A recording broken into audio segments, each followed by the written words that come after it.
Hi hello నమస్తే welcome to our channel. నేను మీ యాంకర్ పప్పు. మా ఛానల్ని సబ్స్క్రైబ్ చేసుకోండి అండ్ మరిన్ని అప్డేట్స్ కోసం అక్కడ గంట సిమ్మలను టంగున కొట్టండి, ఓకేనా? అండ్ ఈరోజు నేను ఒక స్పెషల్ గెస్ట్తో నుండి, ఆ గెస్ట్ ఎవరు కాదు, union bank retired chief manager Babji గారు మనతోనే ఉన్నారు. చాలామందికి బ్యాంక్ అకౌంట్స్ గురించి తెలియదు అండ్ బ్యాంక్ గురించి కూడా డీటెయిల్స్ గురించి తెలియదు. ఆ డీటెయిల్స్ని సార్ని అడిగి తెలుసుకోవడానికి ప్రయత్నిద్దాం. నమస్తే సార్. నమస్తే. ఎలా ఉన్నారు Babji sir? Fine. Sir, credit score అంటే ఏమిటి? దీన్ని ఏ బేసిస్ మీద క్యాలిక్యులేట్ చేస్తారు? క్రెడిట్ స్కోర్ అంటే credit information bureau of India limited అనేటటువంటి ఆర్గనైజేషను అన్ని ఫైనాన్షియల్ ఇన్స్టిట్యూషన్స్ రిజర్వ్ బ్యాంక్ ఆధ్వర్యంలో స్థాపించాయి. దీని యొక్క అసలు ఉద్దేశం ఏంటంటే తమ కస్టమర్లు మల్టిపుల్ ఫైనాన్స్ తీసుకోకుండా, ఒకటి. రెండు అంటే అన్ని బ్యాంకులు 2-3 బ్యాంకుల్లో అప్పులు చేయకుండా, రెండు అప్పులు చేసి ఎగ్గొట్టేవాళ్ళని పట్టుకోవడానికి, రెండోది. మూడోది అన్నెసరీ ఫైనాన్స్ అంటే ఓవర్ ఫైనాన్స్ చేయకుండా దానికి కూడా ఉపయోగపడేలాగా ఇది తీర్చిదిద్దారు.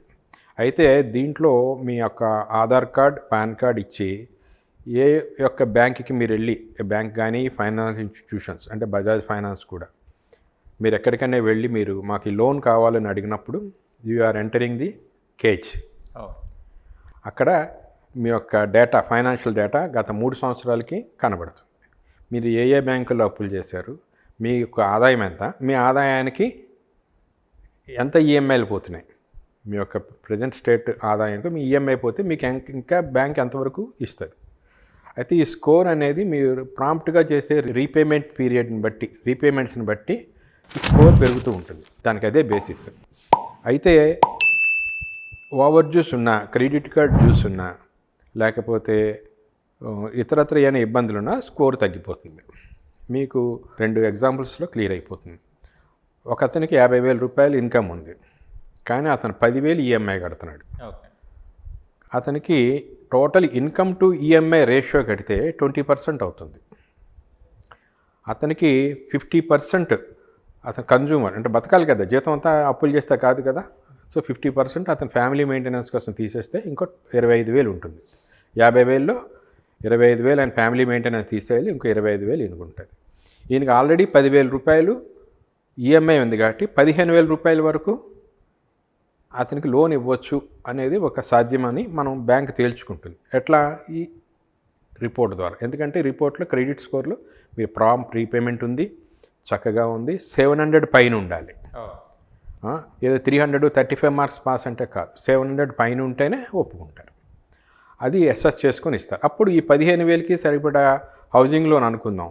హౌసింగ్ లోన్ అనుకుంటే 15,000 రూపాయలకి సరిపడా ఈఎంఐకి సరిపడా ఎలిజిబుల్ అమౌంట్ ఎంతో అది టేబుల్ ఉంటుంది. టేబుల్లో చూసి 15 లక్షల వరకు వస్తుంది. రీపేమెంట్ పీరియడ్ని బట్టి అట్లా లెక్కేసి ఇస్తారు.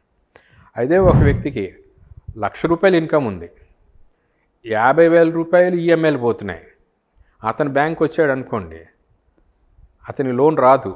ఎందుకంటే 50,000 ఇన్కమ్ ఉంది, అంటే 1,00,000 రూపాయలు ఇన్కమ్ ఉంది, 50,000 నీకు అప్పులే పోతున్నాయి, 50,000 నీ మెయింటెనెన్స్ సరిపోద్ది, కాబట్టి లోన్ ఇచ్చే ప్రసక్తి ఉండదు. సో ఈ విధంగా స్కోర్ అనేది, క్రెడిట్ స్కోర్ అనేది మెయింటైన్ చేయడానికి ఎక్కువ ఆరోగ్యకరమైనటువంటి క్రెడిట్ స్కోర్ 700 పైన మెయింటైన్ చేస్తే ఎక్కువగా వాళ్ళ యొక్క కుటుంబ అవసరాలు సరిపడిన లోన్స్ కానీ, ఇతరత్ర బిజినెస్ లోన్స్ కూడా అంతే, అలాగే కంపెనీ లోన్స్ కూడా అంతే, వీటి స్కోర్ మీద ఆధారపడి ఉంటాయి, ఇస్తారు. ఇది అట్లాగే క్రెడిట్ స్కోర్ అనేది చాలా చాలా విలువైంది. ప్రతి ఒక్కళ్ళు దాన్ని చాలా జాగ్రత్తగా పాటించుకోవాలి, జాగ్రత్తగా గమనించుకోవాలి. Thank you so much sir. మరిన్ని విశేషాలు మరో ఇంటర్వ్యూలో కలుద్దాం, ఓకేనా? Thank you sir. చూశారు కదా ఫ్రెండ్స్, మీకు కనుక మా వీడియో నచ్చి లైక్ చేయండి, షేర్ చేయండి, కామెంట్ చేయండి, సబ్స్క్రైబ్ ఛానల్ అక్కడ గంట సిమ్లో టంగును కొట్టండి. నేను మీ యాంకర్ పప్పు. Bye bye.